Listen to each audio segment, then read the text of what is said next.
Hello, this is Corey Angelat. Welcome to the End of Slavery Summit. I'm your host, Corey Angelat, here with a very special guest, Leslie Powers. And she is a lover of nature, art, and philosophy, as well as a seeker of truth and freedom. She's a clinical social worker, mental health counselor, consultant on mental health and trauma, and mentor for life coaches. Very cool. She's got a website, alivethrive.life. So that's alivethrive.life. And we're going to be talking about a lot of really interesting topics here, particularly the relationship between the internal monarch and the external anarch. Let's kind of talk about this. What does this mean? You say, are you an innie or an outie? And where is your locus of control? Thank you Right. for joining us. Sure. I'm glad to be here, Corey. Thank you so much. Yeah, I'm excited about your conference, your summit here. And this concept of internal, innie or outie, comes from a psychological principle of internal versus external locus of control. And when I was in graduate school, there was like one class that I found actually really helpful that I carried with me through my years of experience. And that instructor basically wouldn't even teach us the diagnostic manual. And he instead found some principles that he thought were important for us when we're working with people. And one of those principles was to assess whether a person has an internal or an external locus of control.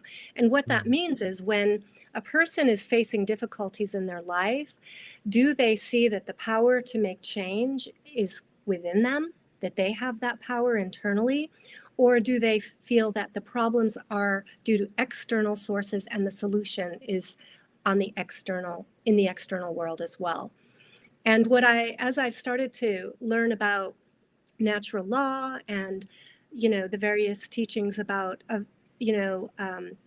from Mark Passio, and also this concept in Michael Tessarian's work of internal monarchy, it resonated with me that that's internal locus of control, and that it's really important that people reflect on themselves and where they see where do they see power to change things in the world? Where do they see the power lies to change themselves? And it makes a huge difference if you know that you have internal power as opposed to believing that it's external conditions. Okay. Yeah, so you use this word monarchy and anarchy. What do these terms mean for the people who are not interested with these terms, or they don't really know what they're about? Sure. So anarchy, despite kind of popular definition, means that no rulers, that we have internal sense of responsibility or internal monarchy. We are the master of ourselves, but not subject to external controllers or authority. That we learn to have internal authority and see that we have responsibility to make the changes in our lives that will impact ourselves and others around us in the world, while monarchy would be that there is a ruler, an authority that would then control others. So we seek internal monarchy and external anarchy, no Hmm. ruler. I see. So is that where the innie and the outie sort of comes Yeah. in, right? Yes. So are you focused, I just playing around with that, but yeah, are you more in your own, when you look at your own self in general, but also in any situation you're up against, when you ask, a lot of people will say things, well, I don't have any power to change things. This is, for the politicians to take care of. This is the government's job. I'm just a little old me. I just got to focus on me and mine, and I don't have any power to change anything. Well, that would be having an external locus of control in that area. Now, clearly, there are limits to our impact. There's limits to our power and what we can change. And it is a good question to ask, is my where is my ability to make change? Where's my power? What Hmm. can I do? What action can I take? What thoughts can I think? Right? And it's much more powerful to be an individual who starts to recognize that you have internal power Right. to affect your environment. So like it sounds like to me it's sort of like control, right? Like where's the control? Like are you in control of yourself or is someone else in control of you? Yes, it is the locus of control, right? It's the Hmm. location, the point of control. So, locus would be a point, a location, a particular place. Okay. And when we're in a particular place, where do we perceive the power to be or the control to be? Hmm. And so, people who, are really seeing that the control is outside of themselves, it's in their employer, it's in their partner, it's in the environment, it's, in the government, whatever, then they're going to feel rather powerless, which usually correlates to feelings of depression, for example. Huh. So, and when someone is able to say, well, I can't change that, but I have this range of power, I have some control over what I say yes to and what I say no to. I have control over my thoughts. I have control over my boundaries, then that brings a sense of, of efficacy, self-efficacy in the world, which Hmm. then affects the mood. It affects your beliefs about yourself and can help alleviate things like depression and Interesting. can lead to the willingness to take action. One is much more likely to take action in the world if they have an internal locus of control and see that I can make an effect. Yeah. See, it's interesting because you're coming at this from like a mental health perspective, which is really interesting because we talk a lot about, ideas that go through the mind and how people can control others' minds. A lot of other speakers on the summit and a lot of people have talked about how, you need to have that self sovereignty, understand what you are putting out into the world. And that first starts in the mind, right? The principle of mentalism we talk about. So it's Yes. interesting because you have like a health perspective on this. In talking about like depression, a lot of people nowadays like suffer from a lot of these mental health conditions, but are like practitioners really considering the aspect of freedom involved with this? Because I feel like they don't always talk enough about like freedom and what's going on in the whole world affecting them. I agree with you. Yes. And I come from a social work perspective. So the training and the model of social work is very much includes the environment and the person in a situation and the circles of support. It involves looking outside of just your own mind, but Hmm. recognizing that we are people in relationships, we are people in environments. And so when there's internal work, mental work, cognitive work, which is vital to do. And then there's also power in making impact in an environment or in relationships, right? And I think that a lot of people, in this world right now are feeling rather powerless and helpless. There's so much going on that's outside of our circle of impact, right? And people put up their hands and they close their vision. And oftentimes, many people are getting more and more depressed. Right now, the rates of depression and anxiety are skyrocketing. There's waiting lists for therapists everywhere. Um, So and so is I it think it's because important. people don't understand this dynamic between the internal and external, or sort of like an imbalance where there's too much external or internal control and it's just not where it should be?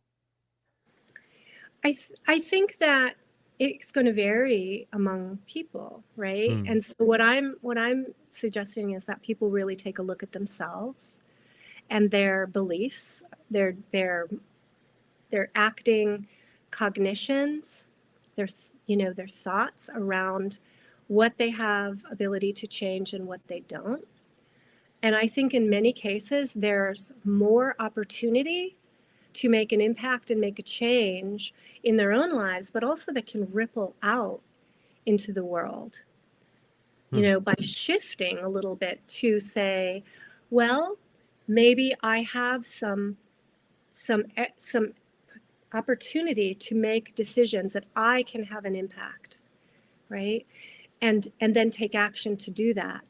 And together, the more people that take on that internal sense of power, that place of power within, then the more likely people will take action and results will happen that will change the tide in the bigger world stream. You know what I'm saying? Yeah. Yeah, Yeah. right. I mean, because we do, each one of us, I mean, contribute to the world that we're making. I mean, where we put our money, right, contributes. It's like voting with our dollar, we say. Yeah. I want to support this company. I want to support that company. Every time we give our money somewhere, right? Or every time we socially interact with someone, it's sort of the same thing. There's a transaction being made. That's the way I look at it. So it's Yeah. cool. You provide like a diagram, sort of like sharing a lot of this that you just talked about. It's called Rotter's locus of control. Do you mind if I read some of that? Just the first Yeah. part. Yeah, of Yeah, course. so it says locus of control is a psychological concept developed by Julian B. Rotter that refers to the degree to which individuals believe they control situations, experiences, and outcomes in their lives. In education, the concept generally refers to how students view the causes of their academic successes and failures. Okay. And so it says external, things happen to me, outcomes are out of my control. I need to seek reassurance from others before acting. And then the internal self says, I make things happen. I control outcomes. I don't need to seek reassurance from others before acting. Interesting. So I think about what happened during this whole kind of pandemic, right? And you can look at how did people react to the news coming over the TV screens, right?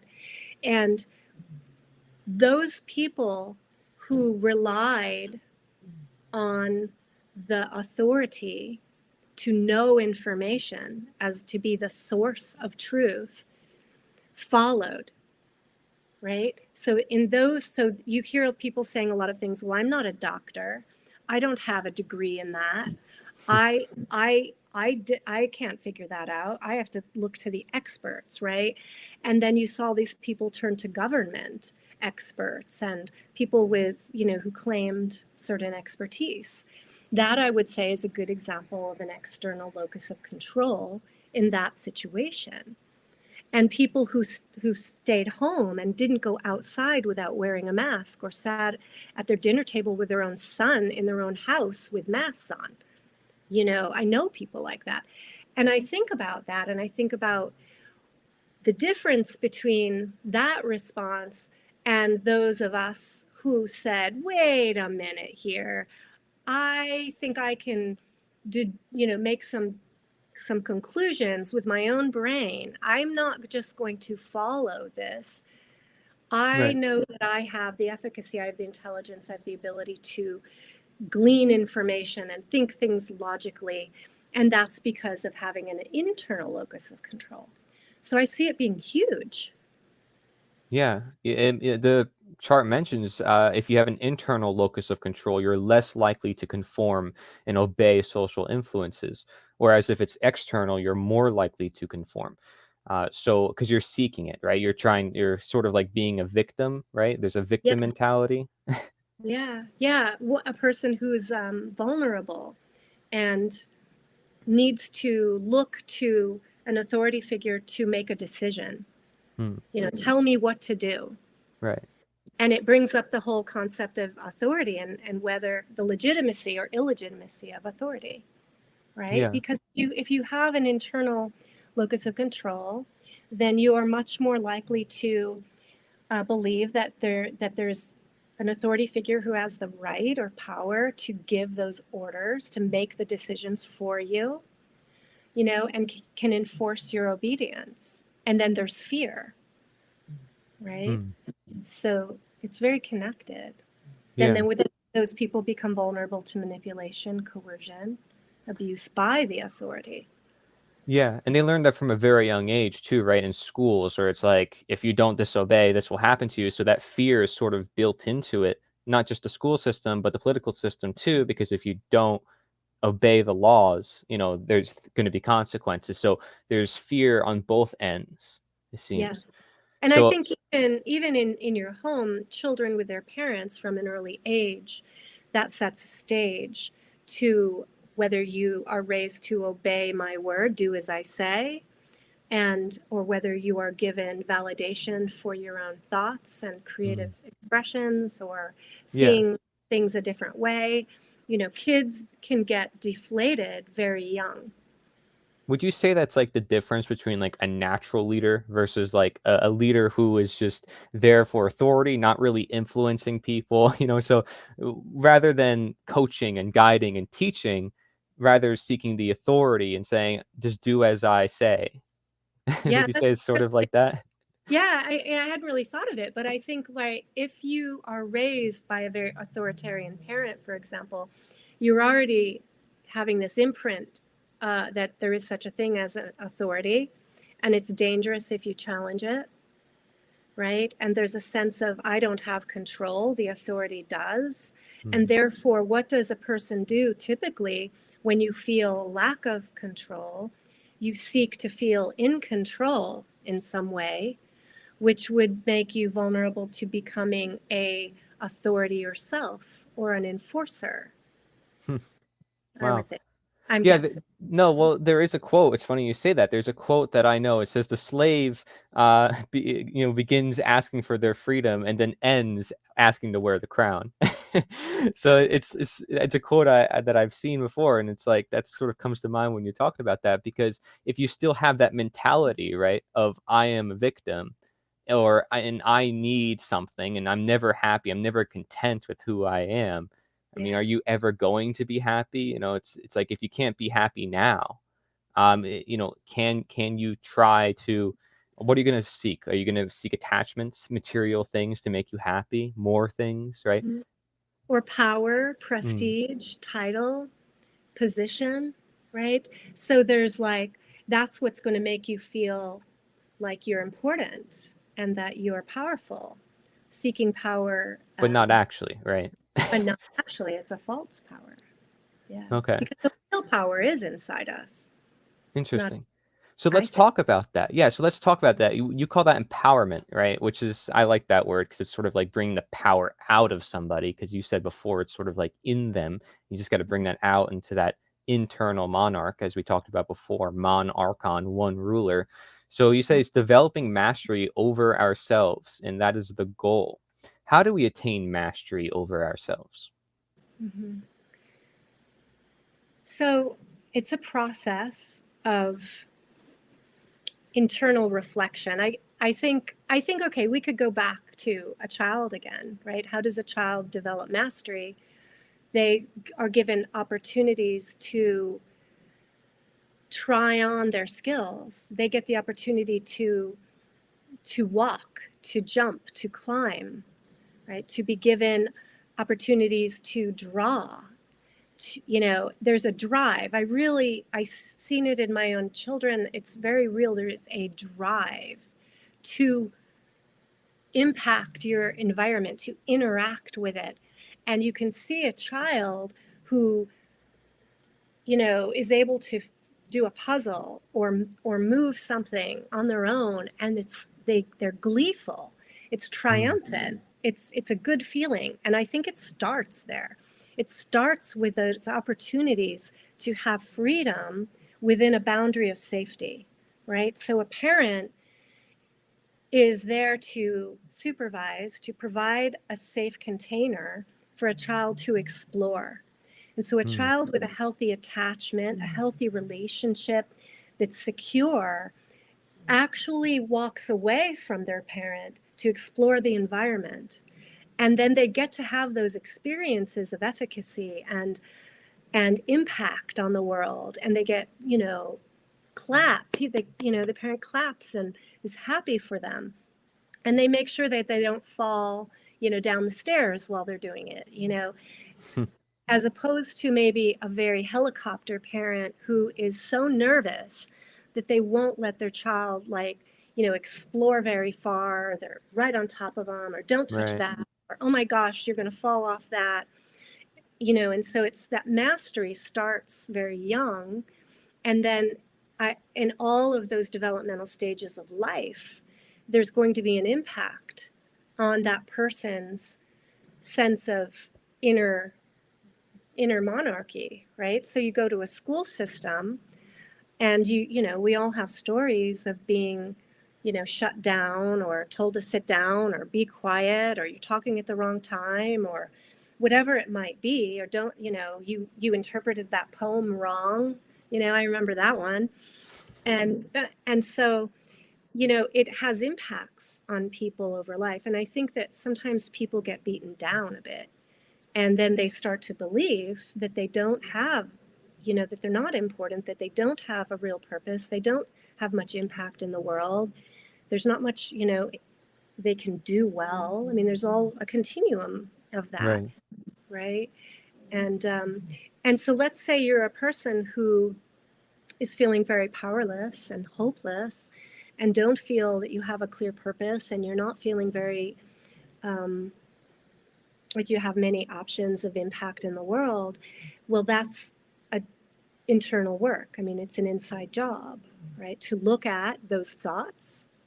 You look at your thoughts, you look at how those thoughts affect your feelings and your behaviors, and then you can look at the origins of those thoughts, and you start to question them and you challenge them, Hmm. and hopefully start to change your scenery and change the people you're around to those people who will help to see you, who see you in a different light, or see you in your potential. So that sometimes we need a mirror.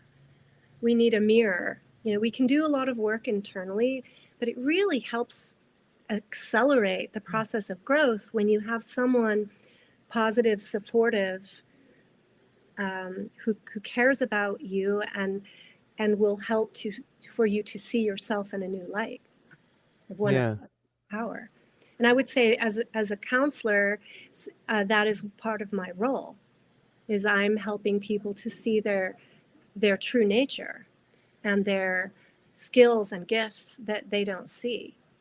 And Yeah. then we help to look at where they got beaten down, and those their self-concept was destroyed, and we rebuild. Yeah, so I'm a health coach. And I don't share that with many people, but like, because I don't go around with my title like, "Hey, I'm a health coach." But I think it is important because I do have a lot of those concepts too. And when I bring that with me into conversations, into everything, because they work.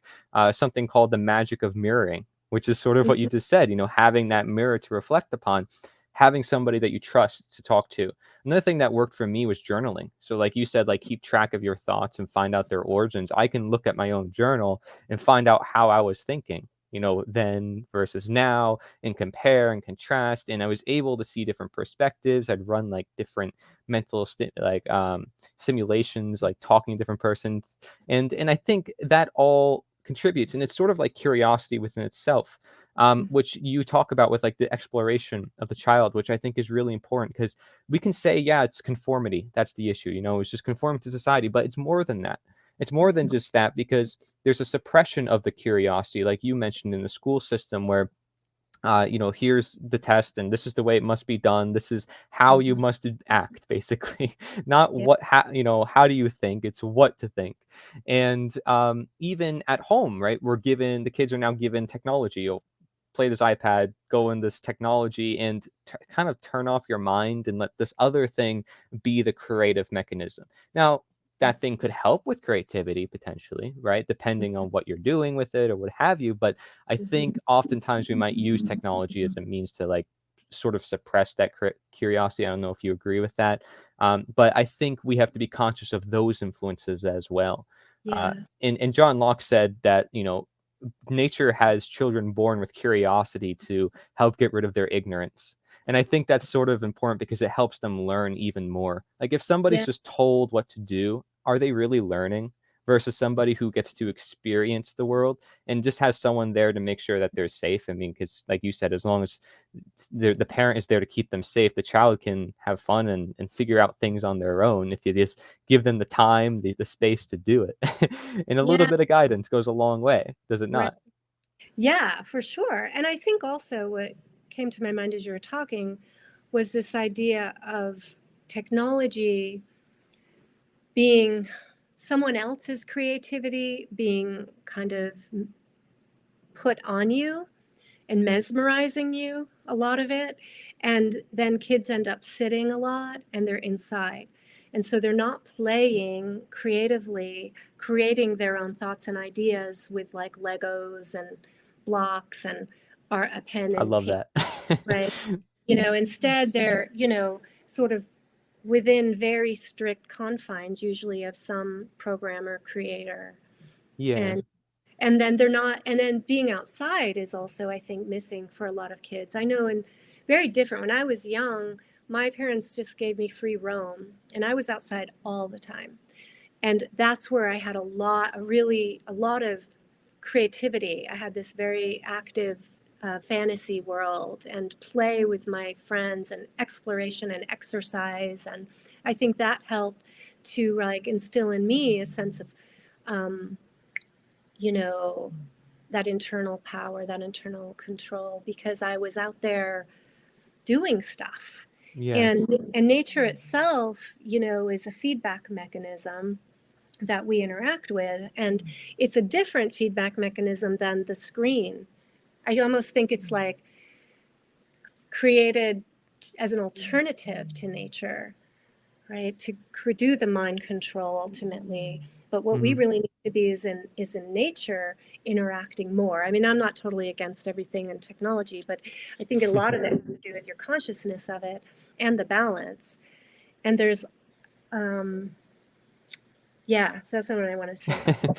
Well, I think people would look at my message. My message is nature is the answer. I share it on all my different platforms. They're going to look at that and they're going to think, oh, maybe he's anti-technology because I express the same feelings that you have. It's just the point that it was there first. That's just the point is that it was there first and it's always here for us. And it's not this thing that we're dependent on that sort of gives us the illusion of reality, right? Like Yeah, it's the child or even the adults, anybody, I feel like it can be mesmerized by that screen and it's sort of an illusion of reality. It's like I'm talking to this person, let's say I'm talking to them online and I'm getting a sense of talking to them, but I'm not getting the full sense. Right? I'm not talking to them face to face. It's yeah, totally different. And so and this is obviously not as real, our conversation, but we recognize that. We understand what it's doing. We're conscious. And I think that also plays a role too, is like, are we able to see the reality outside of just what we see through the illusion? So in this case, right, where we're talking about the internal monarch and the external anarchy, it's like, do we see that relationship where there's a free world externally and there's an internal control, sovereignty of ourselves? Do yeah, we understand like sort of the time and place, as I would call it? Like I belong with me, you belong with you.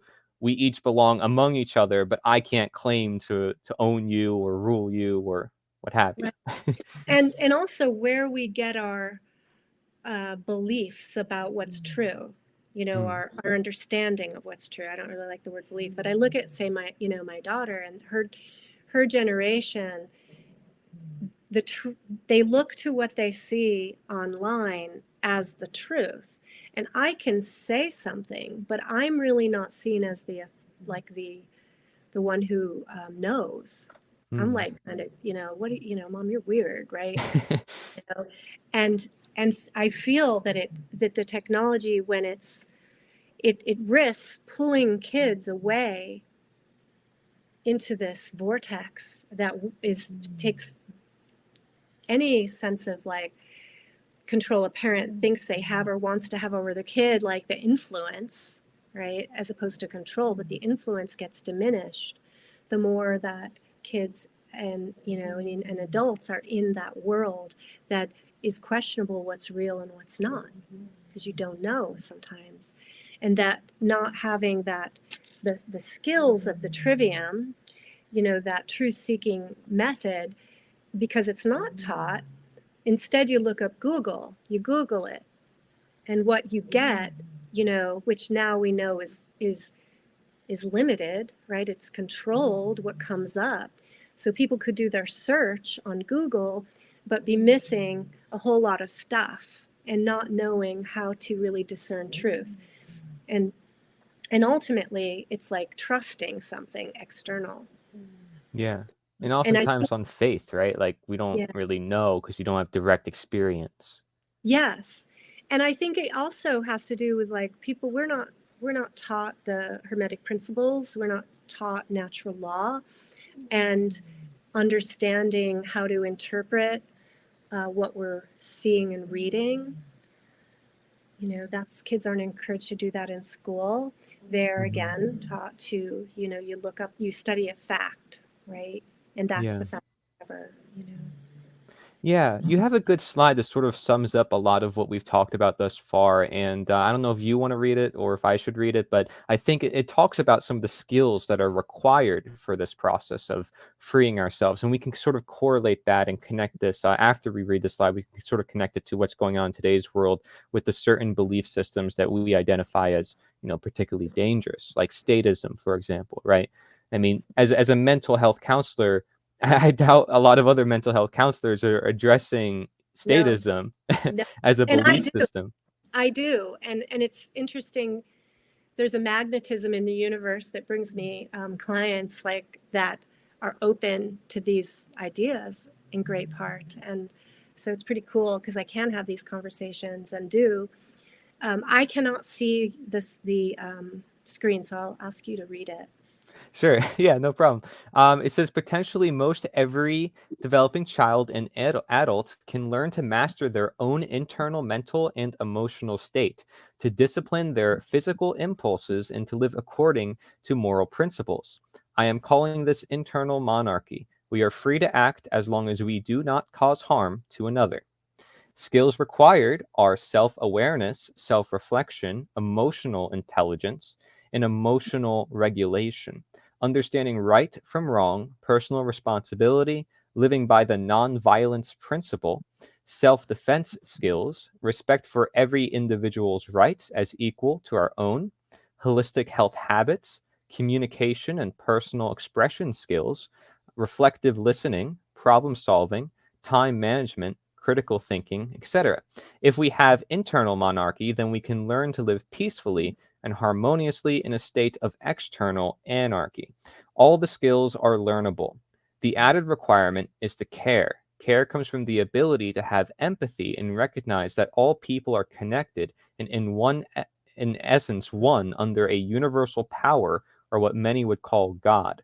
Care keeps self-serving interests in check. So sort of like understanding that balance or that the time place between the individual and the world around them, uh, what to care about, right? Not just themselves and not just others. Right. And that's the difference between, a person who thinks of themselves versus a narcissist who thinks of themselves all the time, basically, without care and concern for others. So it's important that we care about ourselves and that we have a sense of um, protection over our rights, our needs, that we can assert ourselves, and that we learn those skills and have that courage to interact with the world in a way that we are standing up for ourselves, our rights, and that we learn these skills, right? As opposed to, someone who claims that they have control not only of themselves but you, right? Hmm. Yeah, so that's like not where control is supposed to be. It's not moral, it's not natural, it's not truthful, right? And thus, why should they claim ownership over you? So, but there's a lot of people that engage in this belief system called statism. I mentioned this before, and there's a lot of people in this world and who may be watching this and don't know what this is, right? And some people will call this a mental illness. They'll go as far as to say that because it's contributing to violence, the belief that violence is necessary. So some people will say, well, these people are not going to care, or there's always going to be violence. And so in order to make everything better, in order for there to be self-awareness, in order for all these skills that you talk about to be there, they'll say, we need a state, we need a government to make sure that all these things are fulfilled. So that is essentially this belief we call statism. And Right. how does that relate to this internal monarch and the external anarchy? Clearly, anarchy is the opposite, right, of having a state. Yes. So how does that work? So if we all were to say, we don't have the power. We need an external force to change people, right? Then we are absolving ourselves from responsibility, from personal responsibility, and we're not holding other individuals to personal responsibility. And that really leads to like bypassing communication and assertiveness and conflict resolution among people. You know, one example in my world that I experienced was I have a dog that would bark at the fence when people would put their garbage in the garbage dump in the apartment complex on the other side.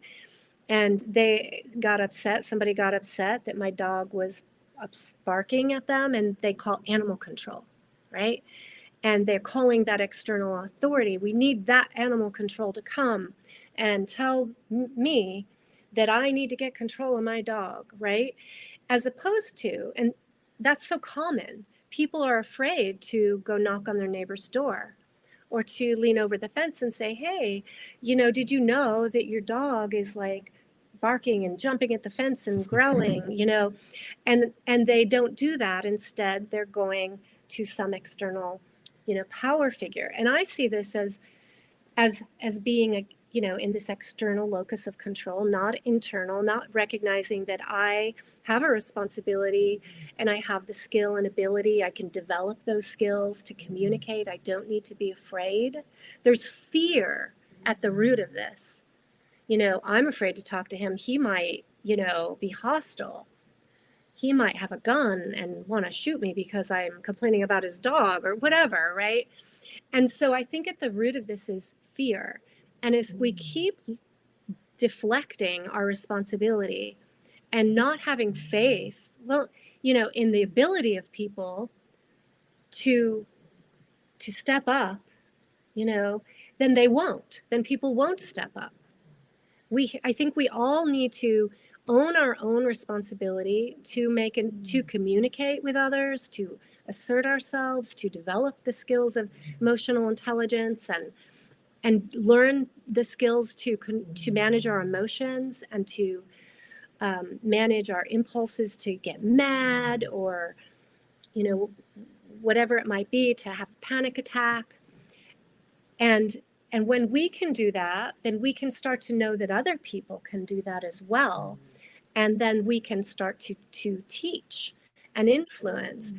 Most people are, I think, very willing to participate in this if given a chance. Hmm. Yeah. I think most people, if they're given at least half the chance to heal, their body will heal itself in the case of health. And the same thing with mental health. If Well, they're most, given half the chance, you know, to if they have the environment, the people with them, a community, they feel safe because they have other people with them. What's the need for securing your rights and your property and your assets from these external people, these people you don't know who are minutes away when things happen in seconds? Or, you know, like you said, there's this fear maybe of freedom itself. Oh, I mm-hmm, don't want to be free, you know. I fear this or that, but like you said, where's the responsibility? Are you going to do something if something wrong happens to another person? And then we can connect this to slavery too, right? Like we can say, oh, well, what will happen without the slaves? Who will pick the cotton? And you know, we can debate all day about all these little things, but if we just say it's immoral, society will self-organize like everything else in nature, right? To yeah, make sure that things are managed by people, which it already is managed by people. The difference is there would be no violence coercing people into doing things against their will. yes. And for sure, Corey, well said. And I think it's what's scary for people when they think about it is it is a daunting task because we have been subject to manipulation, mind control, harmful health practices, bad diets, you know, lack of information, ignorance, all these things, right? And so many people, there's a lot of severe mental health issues in the world. There are many people who don't understand, um, who are using violence, right, to have control. And so it is a big task, of course it will be, and to help to turn the tide. But the more people, and I think that there are many people who could could respond to this call and get this knowledge and shift their point of view, right? And this is what this locus of control is. It's a shift in your point of view to recognize that we, not only individually, but together, have great opportunity and have ability to make impact in the world. And together we can protect ourselves, and together we can educate and teach and influence and nurture and help to promote healing among those people who have been hurt and damaged. And then there'll be less need of emphasis on the technology and all the other illusions, right? Because we are obligated to, be responsible, to be in our communities. We'll have more community. It seems like a lot of the other problems that we mentioned, or other problems we could mention, sort of tie into this, right? Because perhaps it's because we're creating a more moral society, or one that we emphasize as more to be moral. And we're encouraging people to teach that now, right? To be teachers, as you said, sort of like coaching or mirroring. Or should we be the ones, the people who, can offer our help to others? We should be able to offer our help, right? And if we need help ourselves, where do we look? Do we look toward ourselves? We look toward people who are willing to help? you know Towards each other, yeah. and being willing and to ask for help. I mean, in our society, it's considered a weakness a lot of the times to ask for help. Mental health is stigmatized. Many people will refuse to get help because of the stigma and feeling that it's weak. There's a lot of misinformation about, mental health assistance. And I think that there's increasing isolation and loneliness. The more that we say, I can't reveal my feelings, I can't ask for help, the more that you're stuck in your own head and in your own faulty thoughts. And the more that you're in isolation, the more in a fantasy world you really end up becoming, because you need, like the child who needs to get out and test by touching things and pushing things and moving things, we all need to have interaction in real life with other people to gain that skill set. And people are very lonely, and people are very isolated and feeling very separate. Many people feel alone even when they're around people, because there is not the sense of real community and real intimacy, intellectually, emotionally. There's such a very superficial level of intimacy that's promoted in the world that is all a lot of people know. And it's Right. very scary. There's a lot of fear around there, even being vulnerable with other people. And I think that's very important that we all learn how to do that. If we're going to live together cooperatively in a community, in a society, then we need to have the courage to confront our other, issues. We need to confront issues with people. We need to be able to confront them in ourselves. And Hmm. many people are terrified of that. Yeah. When you were talking about that, I was sort of thinking about like presidents and everything that's in this government system, people think is sort of like natural. Like it's just there, and we need to have these systems and these titles, and everything they do is sort of just natural and there to exist. So it sort of goes alongside that idea of like a superficial image that people are just so used to, that they feel like somebody has to be in this seat, somebody has to have this title, somebody has to have this position. There needs to be a law for this or for that. If I want something done, there has to be a law. I think it's really interesting because it really ties into everything we're talking about. Um, do you mind if we can ask a little bit more about your personal experience with this belief system? Like how long you were a statist, perhaps, and how did you get out of that yourself? Okay, yeah, that's an interesting question, because I think that my personal evolution happened in stages and phases. Yeah. And so I think I was lucky enough, like I was sort of saying before, that I had parents who grew up on the farm, and of the generation where they allowed me to explore. They let me have free roam, and I was curious, and I loved to be outside, and I did this, right? And that gave me, I think, a sense of agency, over myself. And I was also, whatever my nature was, one that questioned things. So I very early questioned religion, and I refused to identify with Protestant religion that my parents went to. And for whatever reason, I can't tell you why, but I just naturally questioned, and I looked at the world, and I knew there were a lot of different formal religions, and I knew that it wasn't just that one was right and all the others were wrong. I did, deduced that they're all wrong, and but there must be some kernel of truth among them all too. And Mm. that's what I wanted to learn. So this was very young, and I questioned God and all this. So there was just this part of me in my nature, and having the ability to question. And when I said I didn't want to go to church, my parents were okay with that. And so I had this curiosity to explore a lot of different paths. And I also decided that I'm not going to be in anything. I'm not going to be a Christian. I'm not going to be a this or a that, except where my weakness was a little bit in leaning to the left politically. I didn't get that I didn't even think about really questioning the legitimacy of government. And my dad was a Republican, and my mom was a Democrat, and my mom was a social worker. And I kind of said, well, I think that we need to help the the underprivileged. We need to help those that can't speak up for themselves. And I don't trust, the people that are focused on making money, or whatever, to do that. So I sort of leaned in this whole democratic world, and but wasn't super into it. And then there came a point where I observed, I was like, this is really like messed up. And this is a game.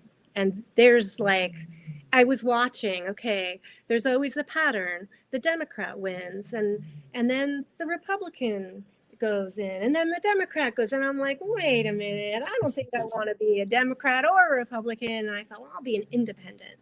And then I was like, but then I don't have like a chance to vote right here. So then I'm like, well, okay, if I want to vote, then I guess I better be this. So, but I was like already like really detaching from it, but still hadn't understood the root of government being illegitimate and really being a system of slavery. And it really came together as I kind of did this spiritual exploration into a lot of different paths, some of it new age, mysticism, studying mysticism and different philosophies. I was always interested in philosophy, and I started to be around people who were questioning, things like 9/11. And I was like, oh, wait a minute here. And just opening my mind, and then meeting people who were talking about, their interactions with the government or with the police. And I'm like, yeah, something's not right. Something's messed up here. I have enough understanding of psychology to see the abuse of power, Yeah. and worked in enough agencies to see how the leadership really was afraid of the staff, at the ground level speaking up. And I was one that kind of always wanted to be like, I didn't want to be, but I found myself in that middle role of wanting to speak up for the workers, and saw the dynamics there. I was in the martial arts. I saw abuse of power. I saw in that system, in the political system, I saw a lot of things that later on I make a lot of sense. So where I really woke up was with Mark Passio, and just how systematic his curriculum is in his podcasts. And it just made everything fell into place for me, and it made so much sense. Yeah. So, and You know, but see, I still am a licensed clinician. So mm, and I worked in agencies that were mostly nonprofit, funded through government programs. So I've been immersed in it. I've been in government programs, seeing how badly they're run, and the power differentials, and I saw this in my work, and I ended up getting licensed, this magical thing that gives me this ability to work freely, right? And now I'm like trying to get out of it. Now I don't want to be part of this system, and I'm Yeah. seeing it get more and more controlling. So as a clinical supervisor, for example, there used to be one little form that I had to sign my name on. Now they have 3 pages with 25 bullet points that I have to sign my agreement that I am taking some magical way. I'm fully responsible for every action of an associate that I supervise, right? It's Hmm. pretty scary, in a way. And it's so ridiculous. It's a joke. But there's like coercion. It's threat and coercion operating all the time. That if you don't supervise, if you don't do something right, and that person does something wrong, you're going to be responsible for that. You're going to get sued. You're going to get a warning. You're going to lose your license. There's Hmm. lots of control in the system. Yeah, and I think maybe it's a common thread, but you know, I'm a coach. You're a coach. I would consider, one of us who are sort of looking for the deeper answers and questioning a lot. I mean, because all we're doing is we're not creating anything new. We're sort of seeing what's there and what has always existed, and even in individuals we talk to, right? We're not imposing on them saying you must do this when we're helping them with health or whatever. We're trying to find what's going on. And so, Mark Passio's work, I think the reason why he appealed to me too is perhaps the same reason because he's very in detail. He goes Yeah. step by step, and I hope that a lot more professionals, people who are considered professionals, doctors and coaches or what have you, look into this knowledge because there is a lot of validity to it. There's a lot of science that can back a lot of this. And I would hope to see like that sort of appeal being made one day to the establishments that be businesses, not government agencies, maybe independent doctors, independent healthcare workers, or what have you, who really care about people's health, who care about what's going on, and see that things are getting more corrupt as time moves on. And so Yeah. long as we have the system that's constantly telling them you can't use this medicine, or you make sure this is FDA approved, and can't get this drug in because they won't let it in even though they use it in other countries, like stuff like that. It's Exactly. very, very strange. Yeah. And I think part of this too, when we look at the internal external locus of control, is how like the Rockefellers went in and impacted the medical schools, or my graduate school was Rockefeller School of Public Health or Social, public Rockefeller School of something, right? And it didn't dawn on me the implications of that until like in the last few years. But there's this idealization of white collar. There's an idealization of diploma, degrees, titles, initials after your name. And it's almost like if you have this degree or this initial or this license, all of a sudden you become the authority. And if you don't have it, you're not legit. And that was exploited so much during this last couple of years. This is the expert. Who are you? Do you have a degree? And I don't see that as accidental. The more I think about it, I think this is a long game that we're participating in, and that part of the solution is really to take away this whole system of licensing and degrees and initials after your name. Um, More and decentralized. yeah, yeah. And it's like I was talking to my friend the other day who's a carpenter, and it's like there's a process where you have to vet someone's um, skill sets, their experience, their ability. That's smart. You just don't hire somebody because they say they can do it, right? But that's what happens when you have a degree. You think, well, that automatically gives you this magical ability to do whatever this is. But that and then people just they go to their doctor, they go to their psychiatrist, and they just trust blindly. And I'm really here saying, oh, no, no, no, no, don't do that. think for yourself, do your own research, use your own discernment, Yeah. trust your ability to learn. People have much more ability to learn than they give themselves credit for, right? Yeah. And again, like, as a coach, I was sort of just bringing that out of the people I would talk to. And for sure, being a coach is not something that is like recognized, right? Like I would talk to people and it's like, oh, you don't have a degree, you don't have this or that. Doctors are not going to recognize myself talking about nutrition, in their medical practice where they just give out the pill to the ill, match the pill to the ill, oh, you got this problem, let's just give this drug. So obviously, a lot of these old systems you may consider are going to have to change as humanity evolves in consciousness, may you say, or evolves in understanding this internal monarch where the individual's in control, or the individual must be looked at. So, like in the case of nutrition and diet, I had to look at the individual instead of applying and saying, well, they have this problem, let's put them on this diet, or they have this problem, let's put them on this food. How do they react to that food? What environment are they in? And more important than the food is even who they're around, their environments, like with exercise, spirituality, and career. And these things impact people a lot. And I think it distracts them a lot from also looking at these other things we talked about, right? They feel like, oh, I don't have enough time to, I don't know, take care of my children, or to address this belief system and to teach others this knowledge and such. What would you have to say to that, sort of as like my final question of action? What action you think would be necessary for people? Right. So what comes to my mind is what my experience was of feeling like you're a cog in the wheel. You're a rat on the, in the maze that, or, more like the hamster in the wheel, right?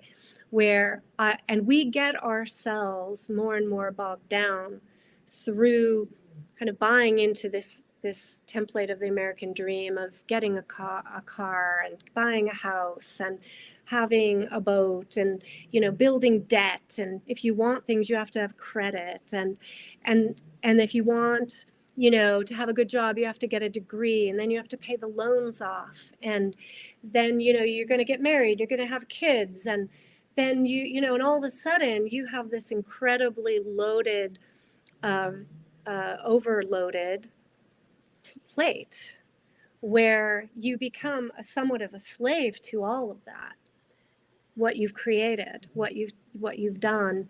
And then we are enslaved in that.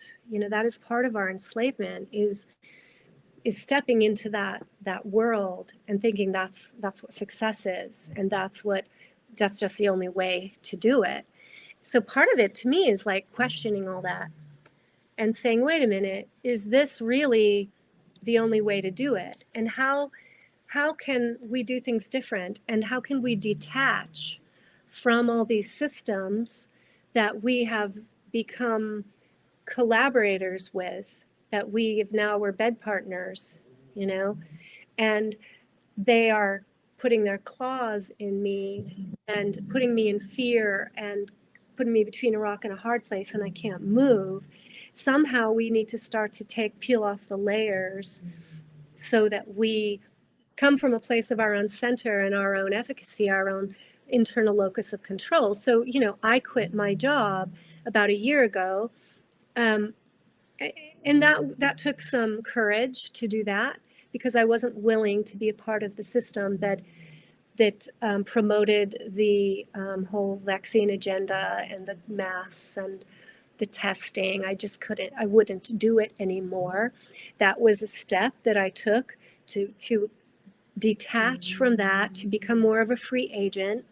It's going in stages for me, and I think it is for everybody, because it's very rare and difficult to just go from dependence in a system and interdependence in a system to completely being detached altogether. You'd probably end up homeless, and some people choose that. Some people are choosing homelessness, I have friends right now that are camping, and they're happy. And I think we need to create strategies and action plans. And brings me back to this idea of how I work with people a lot to develop their internal locus of controls through tasks. Hmm. Small steps, small bites. And you can create your action plan in very small strategic steps in the direction you want to go. But you need to establish where you're going. Well, we want to go where we are not at the mercy of government, where we are detached from these power structures that are trying to maneuver and manipulate us into their what's going to profit them and their power. So we want to seek freedom, independence, free thinking, and we can do that and create that more and more with small action steps to detach from the systems. Wow. Yeah. Beautiful. I totally agree. I think it does. It, slow but steady wins the race too. If it has to take time, as long as you move in that direction that you know that you should move in, I mean, that's a big difference, right? If you know something is moral and immoral, you're gonna choose the moral route, and no matter Yes. what, At right? every crossroads, Mm, we face crossroads every day when we get to make a decision. right. And I think they're little things, and those little things matter. And every time we say no to, something that's going to pull us closer to the beast, right? We're moving further away. We're detaching. Hmm. And we can just do that every one decision at a time in every domain of our life, bit by bit. And some areas will be easier or harder than others. Well, thank you very much for joining the summit and joining and speaking about all these crucial concepts. I really appreciate it. Really awesome information. I encourage everybody checks out your website, alivethrive.life. That's alivethrive.life. And your name is Leslie Powers. I appreciate it. Is there anything else that you would like to say before we close off? Well, I've enjoyed this conversation, Corey. I really appreciate your thoughtful questions and thoughts and summaries. And I think more of my work, interviews, and things are on the One Great Work Network. I'm still trying to um, improve my website. There's definitely stuff there, and the One Great Work Network. And let's just keep doing the One Great Work. Awesome. Yeah. I mean, forever timeless information. This is Yeah. fantastic. Thank you so much. And if anybody wants to see a lot more speakers like this and a lot of resources as well, nita.one/summit, nita.one/summit. This is the End of Slavery Summit. Thank you very much for watching. Yeah. And let me just add the funnel. I'm sorry, I Uh-huh. forgot to Go talk ahead. about the funnel, the Freedom Under Natural Law Conference. And I think when this comes out, there'll have been 2 conferences where you can go back and you can look at the presentations, including myself, at Freedom Yeah, freedomundernaturallaw.com, right? law.com. Yeah. Yeah.